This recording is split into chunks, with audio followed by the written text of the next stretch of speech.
السلام عليكم البنات اعزائي المشاهدين، كدايرين؟ لاباس عليكم؟ المهم رانا اليوم كنت صايمه ودرت ليا واحد الفطور على قد الحال كيف ما كتشوفوا.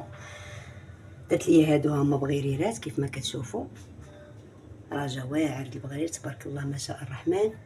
درت ليا واحد لاصالاد، ها هي سلقت ليا بيضات بريري تاعاتي. بطبيعه الحال كنديرهم السوس، واخا ما منعو عليا الطبيب خصني ناخذ نشرب كاس بعدا هي هو القليل ندير فيه شويه الشيبه. هنا درت واحد الطوسيل ديال الزعلوك بالحامض والزيت البلديه، وراه زدت فيه واحد النسمه ديال الخرقوم عرق كيجي واعر صراحه. ودرت ليا الاكله الشهيره البيصاره، مع هاد البرد تستخدم البيصاره ضروري. ونتمنى هادشي ينال الاعجاب ديالكم، وما تبخلوش عليا بلايك ومتابعه، وشكرا لكم بزاف اعزائي المشاهدين البنات صحاباتي.